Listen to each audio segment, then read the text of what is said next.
He stands before the court a paradox, a man whose life was shattered by unspeakable childhood abuse, now facing judgment for perpetuating the very same cycle of exploitation.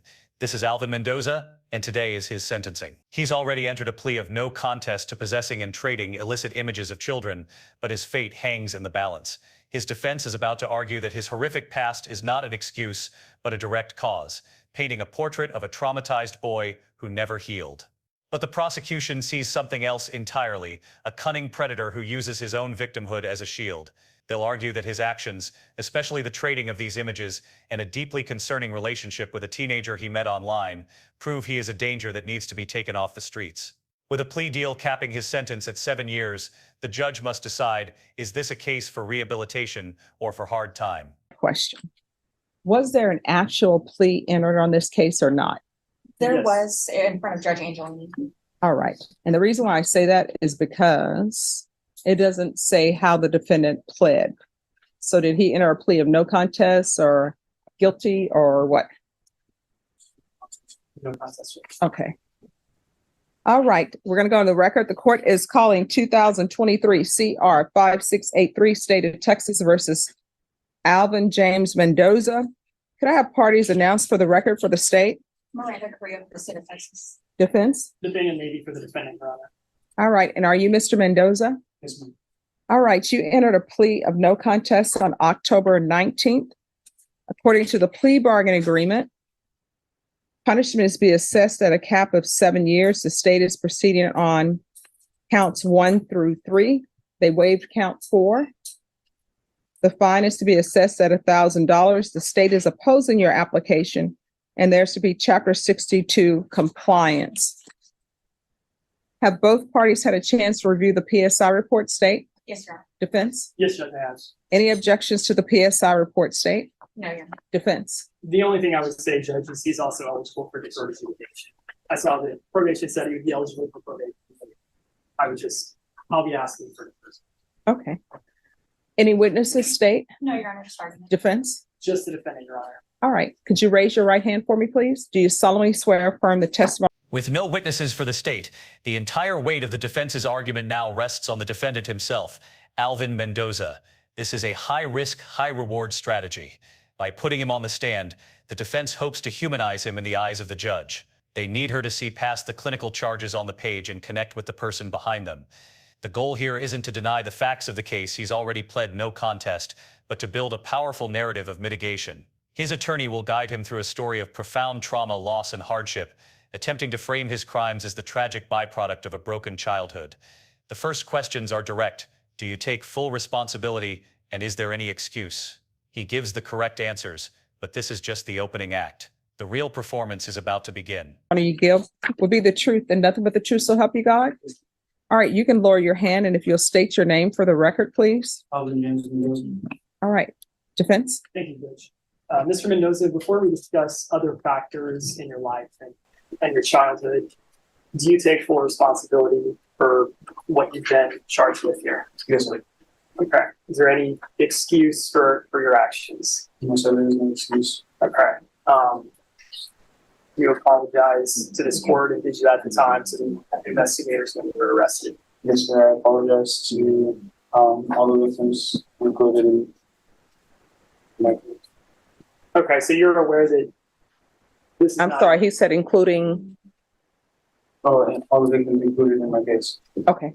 Okay, so you are aware that this is not a victimless crime, even though some people might try to view it that way. You understand that it's not. Yes, sir. Okay.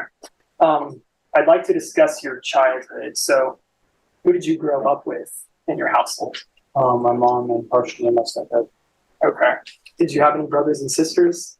Yes, sir. I have one brother and one sister. Okay. And are you the oldest? Yes, sir. And your mother, she's now deceased, is that correct? Yes, sir. How old were you when she died? I was 14. You were 14 years old when she died? Yes, sir. And did you know your biological father at all? No, sir. Okay, when did your stepdad come into your life? Roughly when I was about, I'd say maybe 3 or 4. Okay, and then were you, before you were arrested, were you in contact with him, or had that kind of dropped off? Dropped off. So you were no longer in contact with him. Did anything happen to you? This is the moment the entire defense strategy pivots on the revelation that Mendoza was the victim of sexual abuse starting at just 9 years old by his own stepfather's brother. This isn't just a piece of backstory, it's a bombshell intended to fundamentally reframe the entire case. The defense is arguing that the seed of his later crimes was planted here in this horrific, unresolved trauma. The details are gut-wrenching. The abuse lasted for years, and when his mother found out, the perpetrator was simply cut off, never reported to the police. Mendoza was never given therapy or a chance to process what happened. The defense needs the judge to see him not just as a perpetrator, but as a primary victim whose own suffering directly led him down this dark path. This is their plea for empathy, their argument that his actions are a symptom of a deeper sickness. When you were a child, were you abused? Yes, sir. Okay. Without getting into specifics, how old were you when that started? Age 9. Okay. So you were 9 years old. Do you remember what grade you were in? 4th, 5th grade, maybe even 2. And how long did that continue? So I was 11. Okay. Who was the person that perpetrated that abuse? My stepfather's brother. Okay. And just generally, was that sexual abuse? Yes, sir. Okay. How did it end? Like, how did that come to an end and stop happening? My mother got in contact with my stepdad and his brother, and they came to an agreement that he would never step foot near us again. So do you know if it was ever reported to the police? Sir, not to my knowledge. Okay, so you never talked to a police officer or investigator or anything like that when you were a kid? No, sir. Okay. Were you ever able to go to therapy or see a counselor for that? No, sir. Apart from the school counselor. And when you say apart from the school counselor, how did that come? I had spoken to my school counselor when I was in middle school, and it didn't have a positive outcome. This was after my mom had passed away when I was after. The defense attorney is masterfully connecting the dots, drawing a straight line from trauma to transgression. Mendoza testifies that he first sought out explicit material at just 11 years old, immediately after the abuse he suffered. The implication is clear. This wasn't a casual curiosity, but a direct, dysfunctional coping mechanism born from his trauma.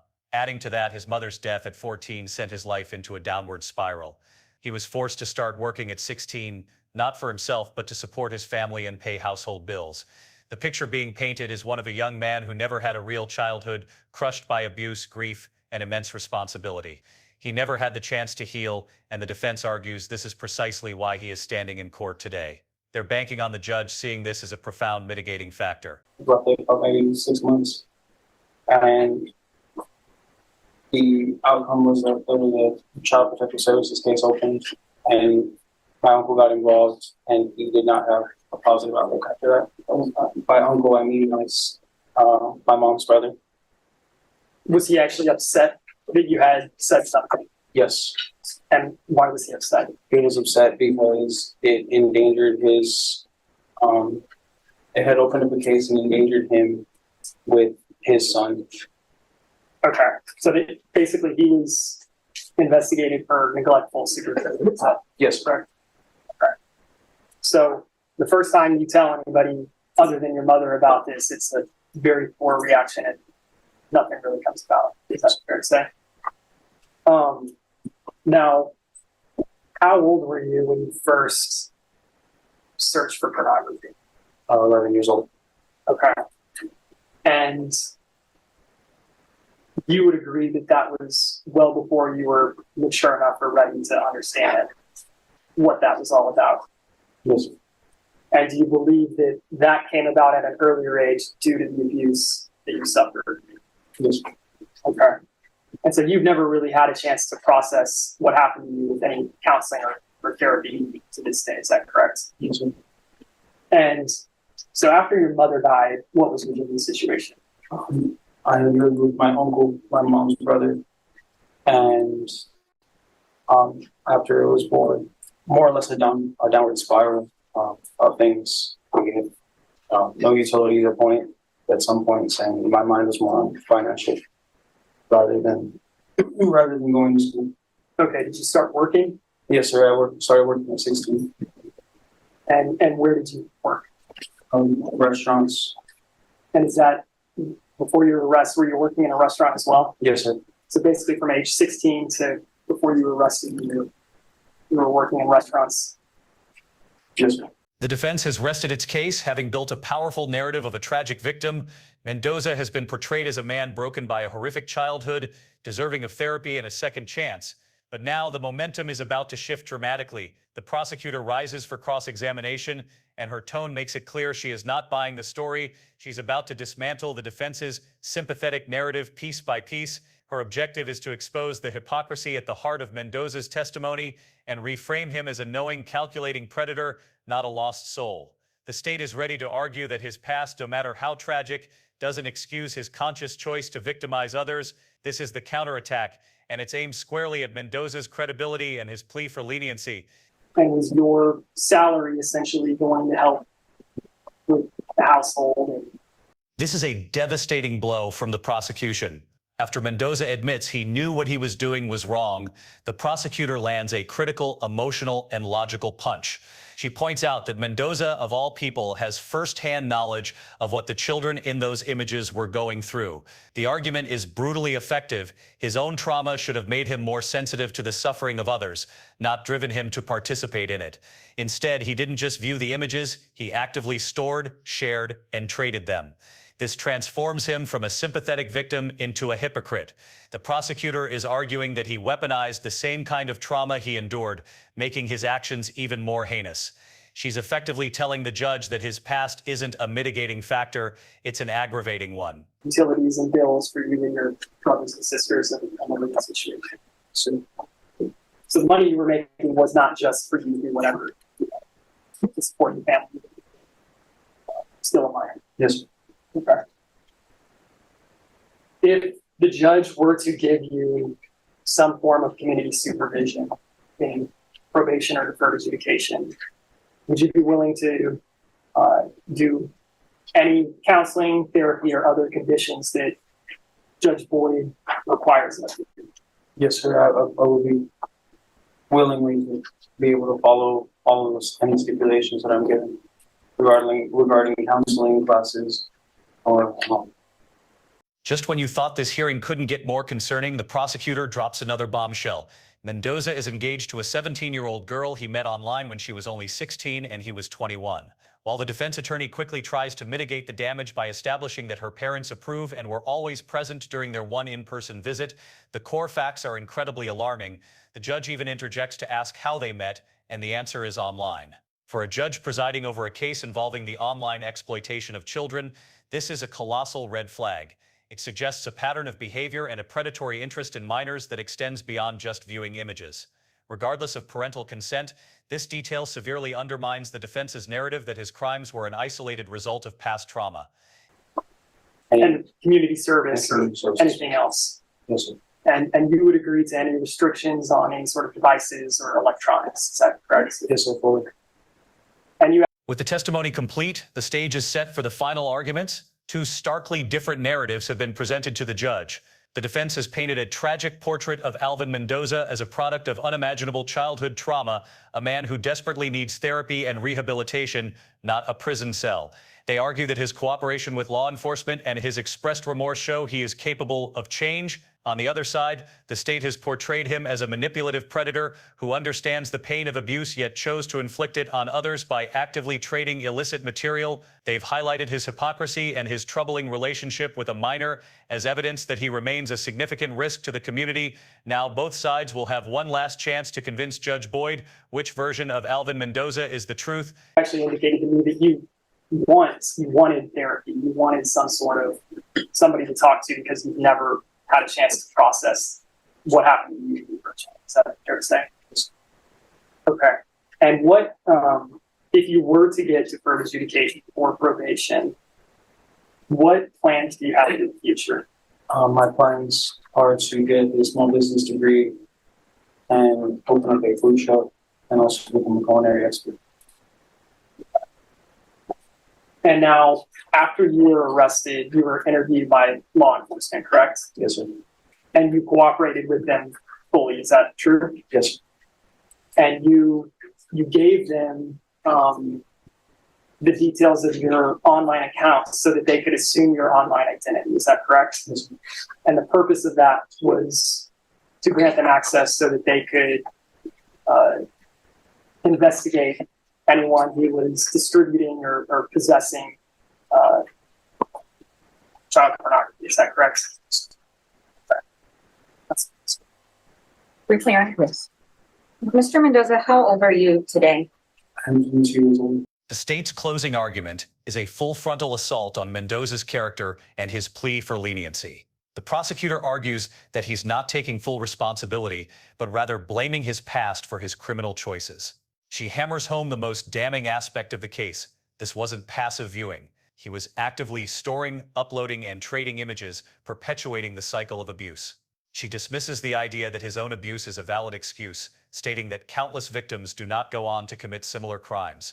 Then she brings up the fiancé again, framing the online relationship with a 16-year-old as deeply concerning and part of a disturbing pattern. Her conclusion is unwavering. Mendoza is not a suitable candidate for probation. He's earned a prison sentence, and she's asking for the full 7-year cap. So is it fair to say that although you may have not had a full understanding of what you were looking at when you started looking at this type of material at 11, at some point you knew that you were looking at something you shouldn't have been looking at, correct? And unfortunately, it sounds like you have firsthand knowledge of what these children you were looking at were going through. Is that right? And even still, you not only viewed these images or searched for these images, you were sharing these images and trading them. Is that right? Did the PSI say that you've had a fiance? How old is she? She's 17. She's 17. So she's underage currently. Is that right? Yes, I would object, Judge, to that question. 17s. All right, 17 is the age of consent, so. When did you begin dating her? roughly about a year ago. Okay, and she was 16 and you were 21, more or less, is it? Yes, ma'am. I don't have any further questions, Jen. All right, any follow-up? Just a bit of clarification, Judge. Where does your girlfriend live, her fiance? New Mexico. Okay. And how many times have you been out to see her? Once. Just once. Okay. And were her parents aware of this the entire time? Yes, sir. They actually chaperoned you when you went to visit her, is that correct? Yes, sir. Fully supervised. And so they were with you at all times, and at no point were you alone with her, is that true? Yes, sir. Okay. And they actually approve of your relationship, isn't that true? Yes, sir. Okay. At no point did they ever say, hey, we don't want you around our daughter or anything like that. So they're not, you know. Okay, so with full knowledge, they accept you. Yes, sir. And even her parents have kept in contact with you since your incarceration. Is that true? Yes, sir. That's it. I have no further questions, Jen. How did you meet her? I met her online. Okay. How did you meet her? I met her online. Okay. No, any other follow-up? Argument now. All right, court will hear argument. State, what are you requesting? Judge, the state is requesting that you meet the cap of 7 years in this case. To point out a couple of things, the defendant was already given the benefit of some waived counts, and as well as, the cap and the ability to apply. Having reviewed the PSI report, although Mr. Mendoza does today apologize for what he did and state that he takes responsibility, it doesn't appear to me that full responsibility was taken. It sounds as though he would like to blame outside influences on why he did what he did. However, as you can see from the discovery and from The defense has made its case, arguing that the lifelong stigma of being a registered sex offender is punishment enough, and that prison will only make Mendoza worse. Now, in a final dramatic appeal for mercy, the defense asks for Mendoza to read a personal statement he prepared for the court. This is a last-ditch effort to connect with the judge on a human level. He has heard the cold legal arguments and the scathing rebuke from the prosecution. Now, he will hear directly from the man whose fate he holds in his hands. Mendoza is about to plead his case not as a defendant, but as a person, describing his fear, the violence he's already endured in jail, and his dreams for the future. The question is, will this raw, emotional plea be enough to outweigh the damning facts of his crimes? The testimony, this was not just some searching of images or some viewing of images. It was storing of images, it was uploading of images, and it was trading of images for more images. I don't think that we know, the court knows that every person that's sexually abused does not begin trading, viewing child pornography. This is not as simple as a viewing of a few images. Also, I noticed in the pre-sentence investigation report, when discussing drug abuse issues, and it appeared as though Mr. Mendoza had stated that in spite of negative impacts on his jobs and his ability to maintain jobs and attend jobs, he continued to do the drugs. That appears to me like someone who's not as willing to make a change in their life for the better when they're doing something that they know they should not be. He himself, based on his prior experience, should, as a child, which is unfortunate because that shouldn't happen to anyone, he should know firsthand what these children are going through, and in my opinion, should have been even more sensitive to those types of images rather than using them. Mendoza's personal statement is a calculated appeal to the judge's empathy. He speaks of his remorse but quickly pivots to his fear, explicitly mentioning he has been physically harmed 3 times in jail and that he is terrified of prison. This is designed to present him as vulnerable and to suggest that a prison sentence would be tantamount to torture.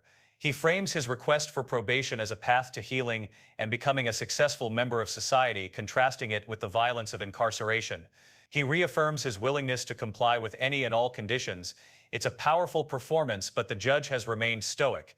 She has listened to the story of his trauma, the prosecution's sharp rebuttal, and now his personal plea. All that's left is her decision. Or blaming his childhood as why he's viewing those images. Further, Your Honor, I know this is not part of the case, and her parents may be fully aware and okay with this relationship, but I do think that it is concerning that on top of viewing and trading child pornography, he is meeting someone who was, at the time when they met, underage, online, may not have interacted with her in person a lot, but clearly have a relationship strong enough to have apparently proposed to her, someone younger than him who may be now of age at age 17. But I do think that that's something else that we should be concerned with going forward in the future. And so because of that, I don't feel this is a case that's good for probation, and I would be asking for prison time. All right. Thank you, Judge. I'm going to be asking for deferred adjudication, Judge. When we're talking about deferred adjudication versus regular probation, I think the most damning aspect of this is the fact that he's going to have to register as a sex offender for the rest of his life. As we know, deferred in a case like this is not really like a deferred in any other sort of case, Judge. Just the mere fact that he's going to be registering as a sex offender for the rest of his life is going to be far more punishment than being a convicted felon. It's going to be a scarlet letter that follows him around for the rest of his life. Sending him to prison is not going to make anyone safer in this situation, Judge. Obviously, he has unresolved trauma, and even in the PSI, I believe it was on a scale of 1 to 10 for some child trauma scale. They said he was a 9 out of 10. So he did have a very traumatic childhood, as the state acquiesces to and agrees to. I'm not a psychiatrist, Judge. I can't say for certain why he's in the position that he is. Nobody can. I can't. The state can't. He's not saying, and he's never said that this is exactly why he's made the decisions to land himself in this position. The judge's ruling is a masterclass in judicial temperament.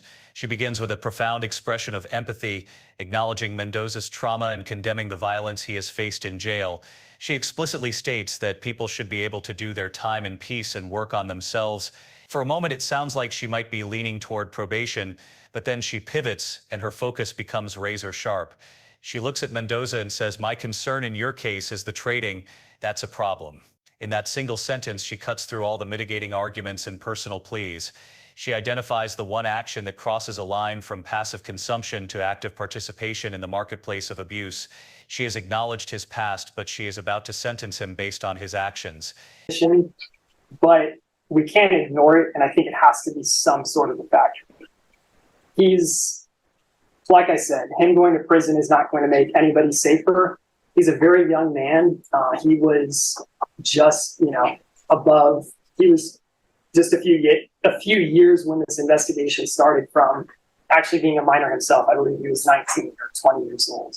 And so even if you gave him the max and the cap, he's still going to be a young man when he gets out. And he's not going to have addressed anything in his past. In the end, empathy had its limits. Judge Boyd denied the application for probation and sentenced Alvin Mendoza to 6 years in prison. While she gave him 1 year less than the maximum cap, showing she did take his traumatic childhood into consideration, she sent an unequivocal message. Actively trading and distributing these materials crosses a line that even a horrific past cannot excuse. The judge's final words were a somber warning. Even though she was ordering mental health support for him in prison, he would have to advocate for himself to receive it. It's a stark conclusion to a case built on a foundation of pain, where one victim's trauma led to the victimization of countless others. What do you think of the sentence? Was it fair, too harsh, or not harsh enough?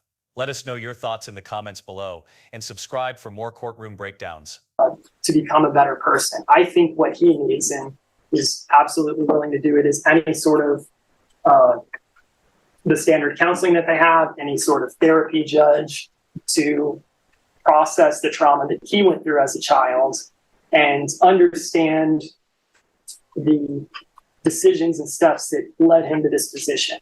And he's never said that that was exactly why it happened or that that's an excuse, but I do believe it's a factor that's mitigating and does need to be considered in this situation.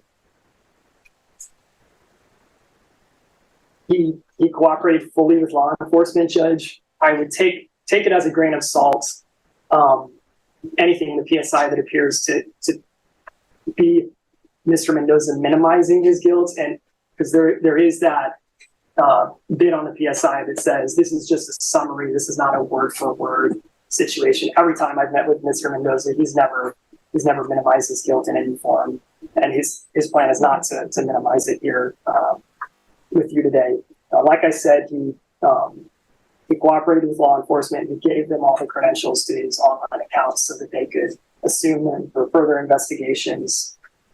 Because of that, Judge, his childhood, his remorse, and I believe that it would be the best outcome for society if he is actually able to process that, understand the decisions that led him to be in this position, become a better person. Like I said, whether it's prison time or probation, he's still going to be basically a young man with most of his life in front of him whenever that comes about.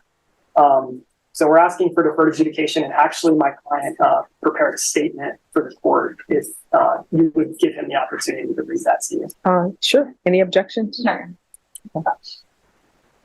Honorable Judge Boyd, today I approach your sound with utmost respect and remorse for my actions. As of November 5th, 2023, I have been incarcerated for 7 months in the Bear County Adult Detention Center. Since my incarceration, I have learned the strict understanding of the severity of my case and have been physically harmed 3 times since. I have grown terrified of being in jail and fear prison would be worse on my mind and my life. My childhood has been stripped away from me since I was age 9, and I would require counseling because I never got to talk about it and feel that this is why I made my mistakes. So I come before the courts respectfully asking for your consideration granting me probation and not prison. My family and I agree that I may need the maximum probation allowed and a 180-day sanction with limitations on what I can do. Given my record, I will be a model probationee attending all classes assigned in order to become a successful member of society. I will never be the same mentally after my incarceration. I will never return to the mistakes I have made. My goals going forward in life are to be a culinary expert and chef and get a small business degree to own a food truck/restaurant. I am not a burden on my community. I am a taxpayer, and prior to my arrest, I was an assistant manager at my local restaurant. I have a family wishing for my safe return home without bodily injuries. So in conclusion, granting probation by you, Judge, you will witness that you are not going to be making any mistake.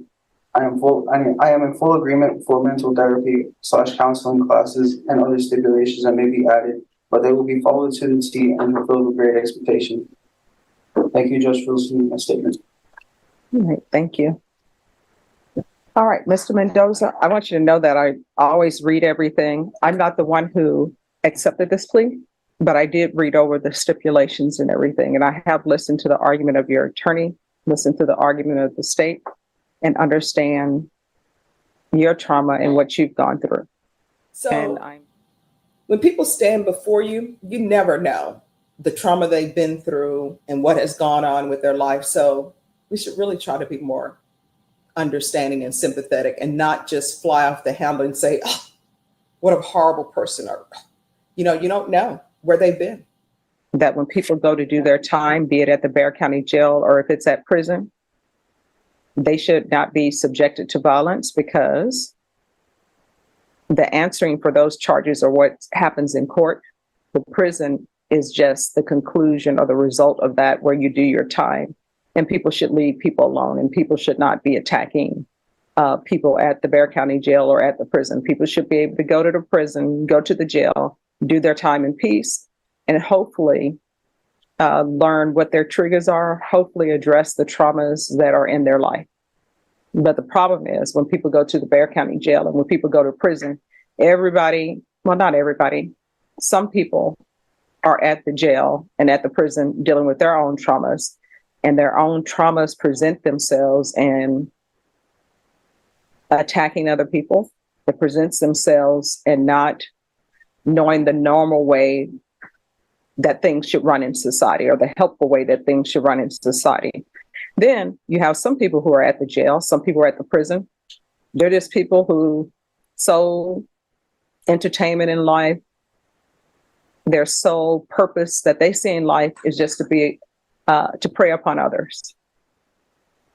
I wish that when I would send people to prison and I would send the people to the Bexar County Jail, that they would get a chance to reflect on why they're there and reflect on bettering themselves and not having to reflect on watching their back. My concern in your case is the trading. That's a problem. So I'm going to deny your application. I'm going to find you guilty of counts 1, 2, and 3. And I understand that the state is asking for a cap of 7, but I understand the trauma you've gone through, and you can't go undo that. You can never get your childhood back. And who knows, maybe you would have been a different person if none of that had happened. But I'm taking that in consideration with sentencing you, okay? All right, so the court will sentence you to 6 years in each count. The counts are to run concurrently. There's Chapter 62 compliance. And I'm going to ask that at the prison, they place you in the mental health unit. They do have persons that will help you with your mental health. They do have persons that will help you with the therapeutic community. I'll request for the therapeutic community as well, but I don't know if you're going to qualify for that. Even though I'm requesting that in my judgment, in my order, you're still going to have to ask for it. You understand? If you do not ask for it, they're definitely not going to consider it. And it's just going to be like, I never ordered it. Okay. All right. I'm going to show you what's entitled Trial Court Certification of Defendant's Rights to Appeal. Did you review that with your attorney? Did you understand it? And did you sign it? Yes. All right. Because this is a plea bargaining agreement, because I followed your plea bargaining agreement, and because you waive your right to appeal, you do not have the court's permission to appeal. Because this is a felony conviction, you're not allowed to own or possess any weapons or ammunition. If you have a question over what a weapon or ammunition is, you'll need to speak to an attorney. Do you understand? All right, good luck to you.